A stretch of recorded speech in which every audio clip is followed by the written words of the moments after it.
Please join me in thanking our speakers who have kindly agreed to spend their morning with us here. And we're taking on the topic, a very small topic, planning for school next year. So we decided to like kick things off strong here. So this morning we have two presenters. We have Joel Handler, who's the Director of Technology at Hillsborough Board of Education in New Jersey. And then we have Stacy Royster, who's the Director of Technology in the Opelika City Schools in Alabama. And so right now, I would like to turn it over to our presenters, but keep those chats coming. I'll be monitoring the Q&A, and we really want this to be a conversation. We want this to be interactive. So I will kick it off. I think, Joel, we're going to start first.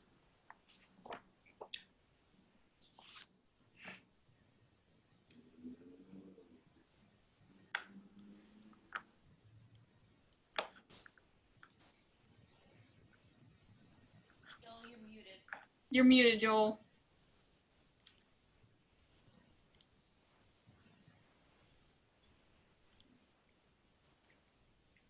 There we go. Yeah, as you bounce between different platforms, it's like, where's the mute button in Zoom? I know where it is in Google Meet, and I know where it is in, so it's, but, and you guys can all see my slides, correct? The slide deck? Very good. Right. Yeah, so Stacey and I are going to kind of bounce back and forth a little bit in the beginning part here and kind of just go through some of our slides pretty quickly, kind of opening conversation for us to talk about. So real quick, I'm Joel Handler from the Hillsborough Board of Ed. We're here in New Jersey. New Jersey has been one of the epicenters in the nation for the outbreak. So we've been in lockdown since the middle of March. March 12th, I want to say, was our last day physically at school. And we have not been back to the buildings. The students are still remote learning. Our school year ends in another 2.5 weeks. So June 16th is when we'll end. So it's been an interesting adventure here. So, and Stacy, if you want to introduce yourself. Hi, everyone. I'm Stacy Royster from Opelika City Schools in Opelika, Alabama. We actually just wrapped up our school year here in Alabama. We had graduations. We did have a physical in-person graduation last Friday. We have finalized everything, and now we're actually kind of giving our teachers a week or so to take a breath before we start gearing up for next year. Our state has progressively opened back up. Where we are located in Alabama, it's near a very large university that has international students. So when the outbreak began, the numbers spiked very quickly around us, and we shut down very quickly. But we have now opened up, and everybody's back in the office, and teachers came back to the schools to get stuff for the kids to send it back out. And now we're starting to debrief about this entire experience. So as we start talking about planning for next school year, there's lots of big questions. And two initial questions that we kind of thought about were, in order to plan for next year, what were you finding that was successful from this year, as we all went virtual learning from home, and what were some of the challenges? So that's where we really want to start thinking about as we plan for next year. So, some of the things that we found here in Hillsborough, New Jersey, that our teachers pretty quickly adopted to the new norm. We were a one-to-one district. We're about 7,400 students, K-12. And we've had Chromebooks K-12 for the past, I want to say 6 years now. Yeah, it's about 6 years now we've been a one-to-one. So our 5 through 12 population, those students brought those devices home on a regular basis. So for them, working remotely in a digital environment was not a huge uplift. What was the environment itself. We ran very quickly into teachers needing to, not only take care of their classes, but take care of their own families. We ran into the educational, some of the teachers were not using technology to the fullest extent, and all of a sudden had to quickly kind of get up to speed. Other teachers who were using it very well, they quickly adopted. To this new pace. Big challenges we ran into as well were when we went home, there was a lot of disconnect because our original directive was you're going to be home for 2 weeks and that's it. So basically the rest of March. So we left mid-March. And so at our elementary level, which was a one-to-one environment in school, did not have devices going home with them. We didn't send the devices home initially. And the administration at that level didn't want to even do technology. They said, we're going to do paper and pencil for the next 2 weeks. That's what they decided. And so as we shifted, all of a sudden technology had to get devices out to all these students in the pandemic and at that time, people weren't even really leaving their homes. And then quickly shifting to getting those teachers used to the idea of how to teach remotely. Stacy, what's your thoughts? Some of the same with us. We've been a one-to-one district for the past 4 years. However, we never sent our devices home. They've always stayed carded in the classroom K-12. So our biggest lift when all of this happened, and we knew we were going to go electronically with everything, was to actually find out who needed devices at home so that we could pull those out of the carts literally in a 2-day notice. I had an army of teachers who helped to accomplish this. We decided to, especially at the K-5 level, to not put the burden on the teacher of spinning up those lessons. We wanted to make sure that we were very pointed in what content was sent out and how it was presented. And so we actually spun up Google Sites that I maintained for the district where we had our instructional coaches to meet, and we got those key standards, put those on there on a week-by-week basis, and then the teachers just supported those standards. The biggest frustration that we felt was the timing. There was no structure on timing of the day, and it wore some of our people out. Where we're used to being able to say, okay, we're going to have, a certain amount of time during the day for reading, for math, for this. We know that parents weren't all on the same time schedule. And so a teacher would literally be answering questions from families from 6 o'clock in the morning to 2 o'clock in the morning. I mean, it was round circle because it might be that their parents were at home with them during the day, or their parents were essential workers still having to work, and they couldn't work on any assignments until after they got home. And so finding that balance was very hard for us at the beginning, and trying to communicate that with the class of 30 parents and making sure that you had that communication open so that you could do the help with them or have those online experiences, because we still wanted that human nature connection with them. So we were Google Meeting and Zooming left and right through there, but the timing of it was very off for a lot of our teachers who also had kids at home that they had to help as well. And so working with that, there are definitely some things that we knew that we were going to have to change going forward as far as the lift. The level of rigor was not necessarily what we wanted it to be because it was the end of school. All of the kids knew it really wasn't required for any type of grade within this. And so thinking about how we would change that, because it's the norm right now, is going to be a lift we really have to do in the fall. So as we start thinking about next year, the big questions about, are we even going to be virtual? We're going to be going back to physical buildings? Are we going back on modified schedules? So some of the things, and this is more just points to kind of think about, how are you going to differentiate your resources? We're seeing in New Jersey, they're talking about a 5 to 20% cut in state aid potentially due to the pandemic and the economic shutdown. So these are things, our business office is starting to say, let's not necessarily go forward and start buying all these resources, because we don't know what's going to happen financially if our budget that was passed and we're starting to move forward with is going to be able to stay intact as the next couple of months roll through. There's CARES money coming forward. So there's lots of talk about that money and how it can be used, where it can be used. And then one thing we're finding is we were in the midst of refreshing a lot of our staff devices. And in talking to vendors, there's manufacturing and shipping delays out there. We're starting to order equipment now, and we're being told, oh, that might not get there till late summer, maybe early fall. There's been so much disruption in supply chains, outside the educational space, that is really going to have huge impacts on us. So, one of the things we're finding right now is, for those things that we need to buy, that we must have, we got to get those POs out the door right now, otherwise there's no guarantee we're going to have that equipment for the fall. And a lot of the equipment that we typically would be looking for, there's additions now that we didn't realize we needed. We actually met with our teachers last week to say, okay, what did we not have that it would be helpful to have if we were in the same environment again?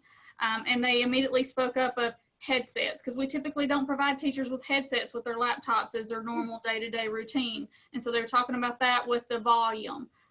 A lot of people, and I like Stephanie's comment in the chat, how she talked about they were not necessarily one-to-one. And so what do you do with those when you're trying to troubleshoot personal devices in somebody's home that you don't know how it's set up? A lot of this funding, the key stakeholders in districts now are really going to have to think about which direction are you going to go with this learning in the future? Because if you're going to do something tech, then you've got to look at a one-to-one, where you used to get money in that could be put toward maintenance or toward tech or toward this, and they would go to some of your bigger building projects.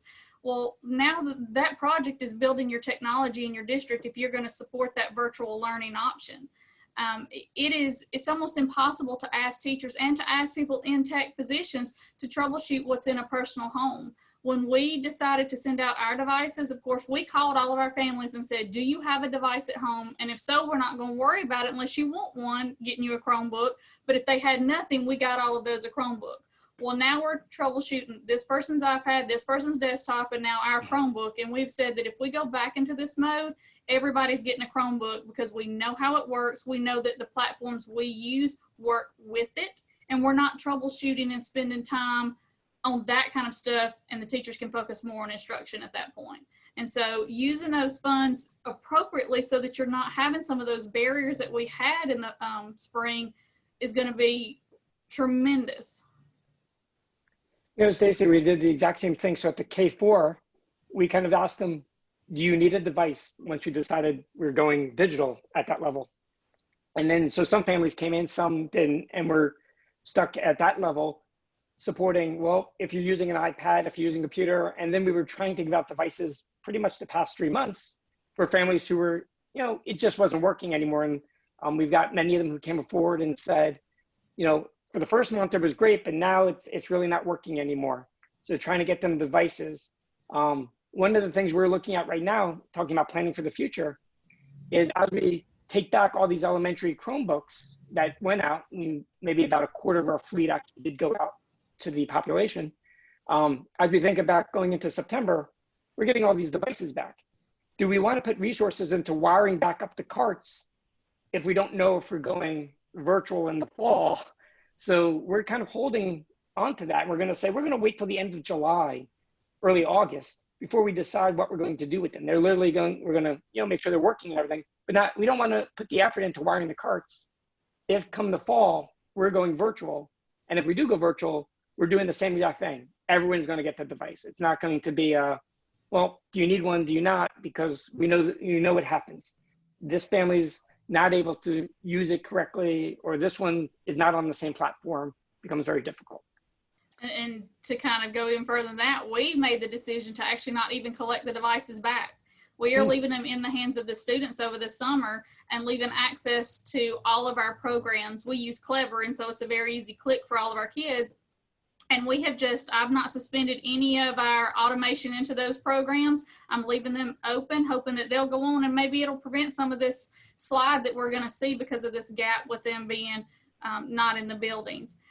When I sent, and it was kind of heartfelt to some of my teachers, I always send an end of the year cleanup message to them and remind them to archive all of their Google Classrooms. And I had a ton of teachers say, is it okay if I leave mine open in the summer to keep contact on my kids? Or if they need to call or get in touch with me, that they still can. And so we actually are still running a lot of our classrooms through the summer just for that mental wellness part of this and having to help these children overcome what they have been through.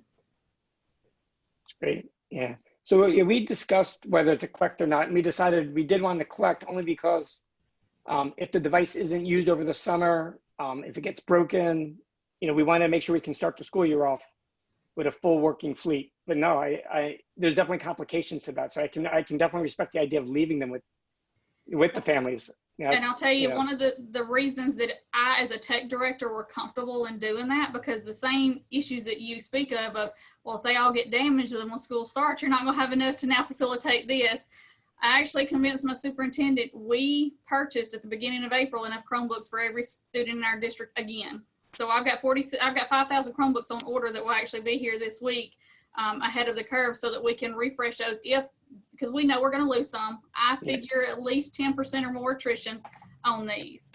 Plus, a lot of them that I had in the district were already going to need to be refreshed because their end of life in them was happening in September of this year. So I had planned to purchase 2,000 already. We just went ahead, bit the bullet, and said, all right, let's get one for every kid, just so that we can roll back through this. That's great. That's great. So as we talk about preparing for the future, what's your reopening going to look like? What are the different scenarios? Protocols? What's your instruction? What are you doing about student health and wellness, right? Some big lifts, professional development. What's very interesting, something that kind of caught me just the other day was we have in our staff about 60 or so staff members who are retiring, leaving. We're in the process of hiring new staff. How do you onboard new staff in a virtual environment, train them, kind of get them used to, and that was something I had never, that literally, that just hit me the end of last week was, got to think about that, getting them, up to speed. We've had very interesting ones, we saw this year, we've had about 10 or 20 new students enroll since April. How do you enroll a new student when you can't physically have them there to enroll, and kind of, okay, here's your device, here's your account. How do you ensure security? Are you talking to the right person about getting them their account details, to that level? So very interesting questions there. Stacey, what do you think on that? And so the big lifts, that professional development, we have been in discussions for a week about this. How are we going to, if we get some type of face-to-face time, we know we're going to have to hit hard the must-haves, especially in the elementary level where the kids are just getting used to the technology. It's no longer just how do we type on a keyboard, but what is a tab? What is the browser? How do we're going to have to move ahead a lot forward. The employees, like you said, onboarding the new ones. We get a lot fresh out of college who, even though they're very tech savvy when it comes to social media, they are not very tech savvy when it comes to educational technology. And so we have to lift that. And then we are also going to have to lift our parents. I would say one of the biggest barriers we had when we started this was convincing our parents their kids knew how to log on, that they didn't have to do it for them and to kind of get out of the way. And so that we're going to do some PD for them as well, but we're looking at spinning up YouTube channels with videos to help assist in all of these, and structuring this in a way that is feasible and manageable, and it can't just be a one person doing all of this. The organize and mobilize of reopening and instruction and wellness, we're actually modeling that as an entire state. The state of Alabama has actually got a task force, I happen to be a member of it, that is working to produce a roadmap that's going to be available to all districts. They're hoping to have it out by June 19th that talks about what the different scenarios are with reopening based on if you have a minor outbreak, moderate outbreak, or a major outbreak in your area, and how you'll need to respond to those. What are your touch versus no touch, who's allowed in the buildings and who are not? Those are the types of decisions you have to make.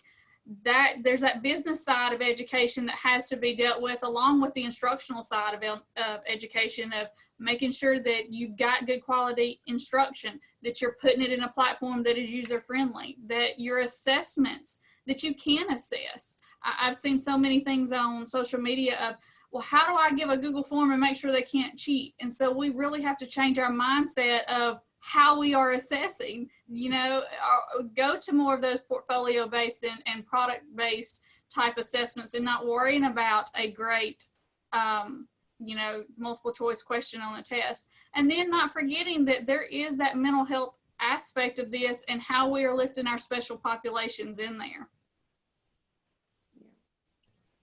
Great points. So finally, we'll kind of wrap up our general overview presentation. I'll leave this up so people can see it. But at this point, why don't we jump to some of the questions that, in the chat, and we can kind of discuss some of those, what everybody wants to talk about. Yeah, So feel free to unmute.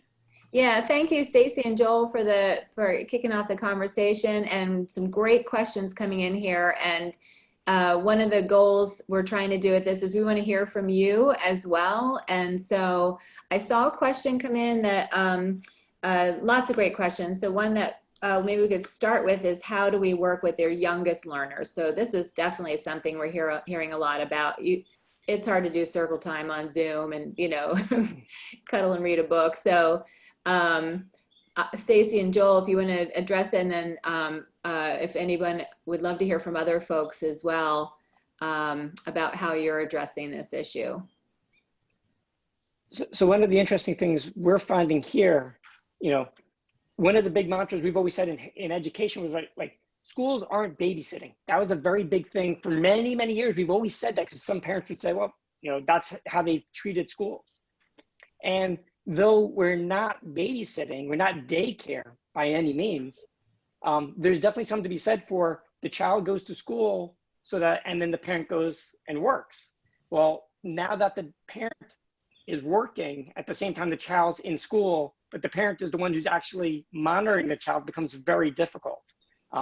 What we're finding at our K2 levels is we'll do small Zoom meetings, so they'll schedule those, but then they'll try to record them. So the parents who can't make it then, because they might be on work, so that they really can't be working with their youngest child, kindergarten, first grade, it's hard to, you can't really put them in front of a computer and say, you know, you're on your own.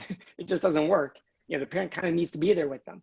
And so we're doing lots of, you know, asynchronous learning tasks with those students. We'll send videos home for the parent to kind of watch with the child, activities for the parent and child to do, you know, special areas. What we're seeing there is in music and art, they'll give, you know, here's kind of a list of different activities this week you can do with your child, and then having them submit them in some way. So that's kind of what we've been doing here at the K2 level, especially. And we've discussed that going forward, because we know it's not an if this happens, this is when it happens again.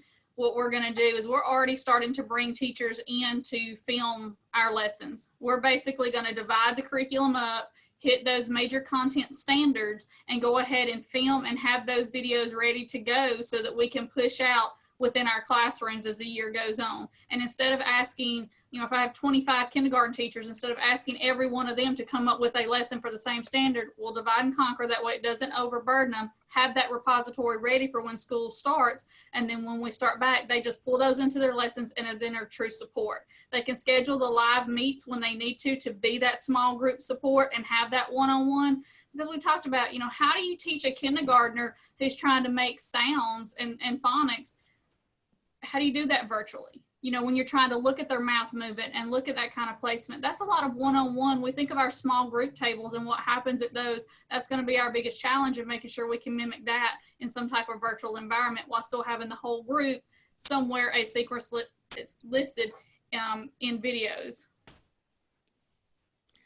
Yeah, so I would love to hear from some other folks. I see, not to put anyone on the spot, but I see Joanne Para and Jody Jeanette have put in some ideas. Would you like to unmute and maybe share a little bit about what's worked for you guys? Sure. I'm Jody. I'm a technology integration coach and e-learning specialist. And in my district, we were really lucky to have kind of learned from we're out in Maine, so it started in California. So we were lucky enough, unfortunately, to see the slow trickle to us. So we had plenty of time to prepare a distance learning website that had information for parents how to log on, because most of our elementary students, though we were, again, lucky enough to have one-to-one devices, our elementary students were still relying on teachers to be able to access the content or just support them along the way. So we passed that information on to parents through a remote learning website, and we also had prepared an email address. We just called it remote learning, and teachers, parents, anyone could email that email address, and one of the tech team would respond back with whatever they needed, which allowed teachers to focus more on what it was that the students needed and allowed the technology department to help, you know, troubleshoot and things like that. Hey, Jody, we did the exact same thing where we had our technicians and computer support teachers set up a tech hub email for each school that the parent can email. And that's exactly what we did to try to offload it. That's a great idea. Yeah, the downside is that it's been so heavily used that it can be very hard to keep track of who's been helping with what. We've been learning along the way as we've been going in terms of like organizing the actual inbox and deciding who is going to tackle what kinds of things, since it's just one single email. We don't have enough staff to have one email address per school. So right now the whole district is accessing the one, which is a lot, but in the only complaint we've had so far is that people want their answers right immediately, and they don't take kindly to people not answering them after hours or whatever, because then the kids aren't prepared for the next day necessarily. So that's been one huge hurdle. Yeah, thank you for sharing that. And I also, Shannon put an interesting comment in here about how they're going to do summer school with K2 and are going to try synchronous learning for small chunks in the morning. So Shannon, would you want to share a little bit about how you're planning to do that? Summer's coming up quickly. Sure. We originally we're going to try to just offer face-to-face summer experiences for our youngest learners, our K through 2, because we just know from all the research prior to this is not the best format to necessarily engage our kids. And everyone certainly talked about the amount of monitoring that it's required from parents. We're in the middle of the Baltimore-Washington corridor, and many of our parents are federal workers, and they're still working. If not outside the home, then in the home. And so we did primarily asynchronous, very much of what Stacy described, is we had our resource staff at the central level really record lessons and all of that and push out to teachers, and they put in their Google Classrooms. So our teachers have spent all this time so far doing asynchronous learning. For another reason I put in the chat box is because we were able to provide one device per family. And so knowing that, you know, if I had 3 kids, they all couldn't be on at the same time. But we are aware that this is not probably the best instruction. And so in the fall, we will be going to more synchronous if we can't be in our buildings. So that leaves us with what to do this summer.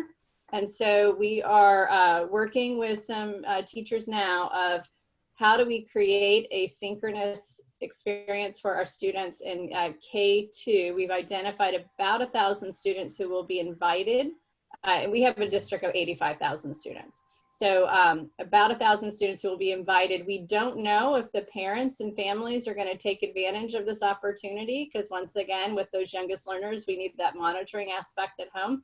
But we are going to continue with our Google Classrooms and Google Meets of getting kids little chunks of about 20 minutes, some free time. We're going to create some workbooks to also mail to our families. So a teacher could then tell them, you know, go work on page 4, and we're going to come back in this amount of time and we're going to share. So we don't know exactly how that's going to work, but we're thinking a couple things. Number one, it gets at least some students and families thinking about this a little differently, that there will be synchronous instruction. We've had teachers do Google Meets all this time. And so especially some of our high school teachers, they are still doing live instruction with their kids, because that's just what they feel comfortable with.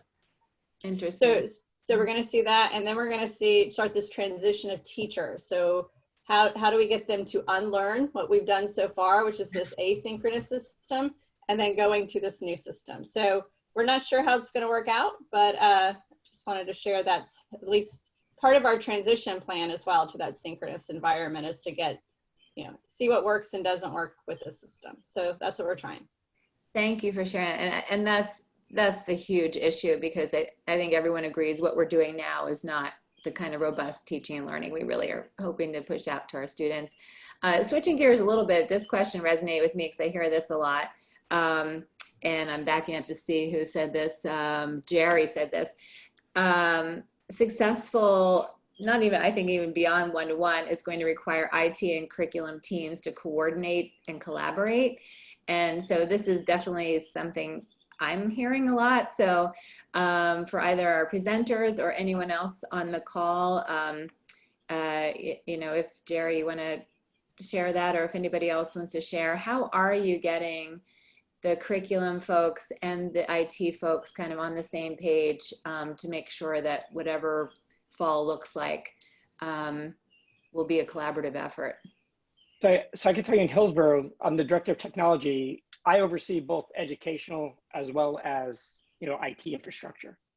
I sit with the superintendent. I'm on director meetings. I'm with the supervisor meetings. So I've always been completely integrated with that department. You know, I'm an educator, you know, by trade. So you know, in Hillsborough, we have that luxury that there is not the separate distinction between, well, this is IT, this is curriculum, and all of a sudden now we need to talk better. So I've been fortunate in that sense in my district. That's how we've always handled it. I know not all districts are in that position. Very true, and I mirror Joel. I'm also over instruction and infrastructure with it, and so being a former classroom teacher before I became tech director, I lead with that teacher mindset all the time. And if you don't have that marriage, and it's kind of interesting that was brought up because I actually just had an article in our local newspaper front page on this whole teamwork effort that had to be there in order to pull off this lift during the pandemic. It can't happen. It can't be a solo. You can't say just because it's virtual, oh, tech, it's now in your court, take care of it. Because if you don't have the correct pedagogy in place to deliver online instruction, then you're not doing anything more than probably putting just a digital worksheet up there, which is not what we are about in this learning environment. Exactly. So Joanne Parra, I see you said you've managed to do this. You've managed to bridge the gap between curriculum and technology. Maybe you can share, if you're comfortable, to share a little bit about how you're doing that. It looks like you're doing some daily webinars. Absolutely. Good morning. So my position is brand new to the school district. Our current tech director has been there for 3 years and has done a lot of cleaning up with both devices and just overall infrastructure. And so within his long-range technology plan, my position was created. So I started last July 29th to be exact. And I was foreign to the district because they were not used to using technology. It was more for interventions. And so this was a blessing in disguise because it was a sink or swim. That's been the silver lining. And so I've been bridging that gap between curriculum and technology to where we look at, okay, so we have a team of 10 in the curriculum department, and that's actually where I'm housed out of. And we created what we call Panther Innovation on Demand. So as of last Friday was the last day I provided those webinars. I provided about 160 webinars in 9 weeks. And we had those geared up from pre-K to 2, 3 to 5, and then secondary. And then what we also did was I taught our subject area coordinators how to provide a webinar, what digital resources were available. To be able to get what we need and standardize it, we hope. You know, so we've got the right apps going to the right grade levels, and hopefully we can get the machines that we need. I don't know that we're going to be able to make it happen, but we're going to do everything we can. So that's our big push this summer. Oh, good for you. That's amazing. So we've got tons of great questions here and only 5 minutes left. Wow, how did that happen? So this is an interesting, I kind of love this question, and it's a big one. We never accomplish this in 5 minutes, but so what are you most afraid of, and what are you most looking forward to next year? There's no way, there's no possible way we can actually get out up-to-date information these days because it literally changes the second you hear it. Yeah, it does. But I do want to I want to get updated videos and stuff out, even if they're not from me, but if they're from one I found that's good, or Kathy, somebody like, I want to work on getting an updated pool of professional development for teachers and parents, even kids. So that. 2020 videos. That's what And that's very important, because when you're a single person, don't stretch yourself. That's good. If somebody has created something out there, use that. Find the best that's out there. Start using that in your wheelhouse, and then getting your best teachers who know how to use it to be your legs for you within their schools. Trying to coordinate Google Meet. Yeah, Stephanie posted a question here about how districts are handling, PD and needs and such with no instructional technology support. So one interesting thing to think about, and we did this when our That's district great. Those are great virtual, responses. was that you have so Yes. many different schools. We had so many different schools out there that what I said was, as we went virtual, I said, there are no physical boundaries anymore. So why do I have a computer support teacher in each building doing things differently? Partner together, start to work together as a team, and that's what we've done. So in those cases where you're so limited in staff, start partnering even with neighboring schools, neighboring districts, and say, let's work together. Why should I reinvent the same wheel you're going to try to invent over there when there's no physical boundaries anymore?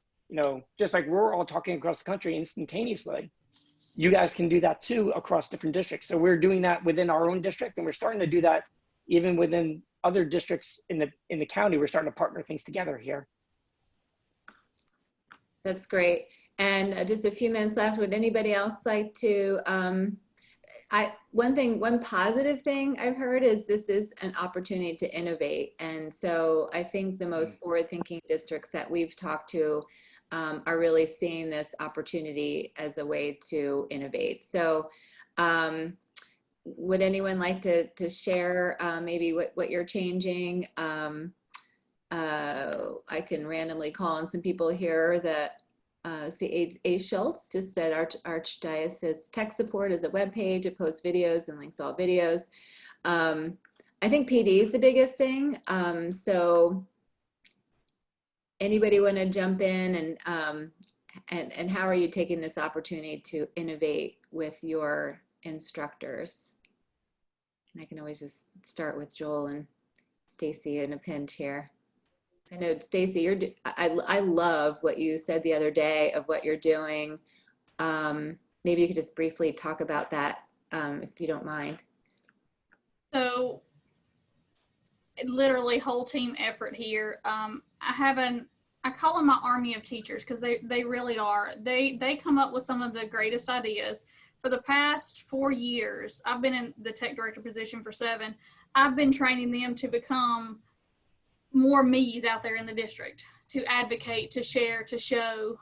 We are pairing up people in the district. It might be a secondary science teacher with a second grade teacher because they have the skills that one lacks, that needs, or they need to be that bouncing point. So we're mentoring everybody in the tech this year, where we usually just mentor new teachers coming in. Everybody's going to get a mentor somewhere in the district and teacher pair them. We are pulling them together to do these, go ahead and get these lessons and resources together. We are giving them input on things that they need. They're shooting the videos for us, that they are providing, they're finding videos on YouTube that are shared out. Oh, here's a great way to explain how to set up a Google Classroom. Here's a great way to show how to do the recordings on the HoverCam. And so we're making a repository, a classroom repository of all those helpful how-to videos, and then trying to pull them in some this summer for some in-person PD if we can get them here in person. That's our biggest thing. And then it's going to be, how do we relay that content and let the public know exactly what we're doing? And we're helping other districts. We're not trying to be a one person anything. Our state is actually helping us in Alabama with that task force. They've put an RFP out to get a learning management system for the entire state and not charge the LEAs for it, so that everybody can be on level playing field. They're going to try to get some best practice videos put out there. So they actually just purchased Schoology for everyone, so that we'll all have that to be a repository where the state will put lessons up there. And if we need them, we can go and pull them down into our content areas. They're putting an RFP out for a virtual platform right now. Yes, LMS for the state that we're not having to pay any money for. It's absolutely amazing that they are doing that. And the RFP is out right now for a virtual online program that meets all of the standards of Alabama students. So I cannot wait to see what happens with this, because we have some very poor districts in West Alabama that have not much internet access. So we are overcoming a very big broadband issue here, where, like a lot of states are. We're going to go back to the TVA era of, we made electricity for everyone, now let's make broadband for everyone become a real thing, and then really get these resources out there and let these teachers shine that can. Thank you. Thank you, Stacy. Thank you, Joel. Thank you, everybody else, for chiming in with your questions and your ideas. Enjoy your day. Our next Leadership Lounge topic will be device management. So how are you collecting all those devices? How are you going to deploy all those devices? Where are you going to find all the devices, manage all that?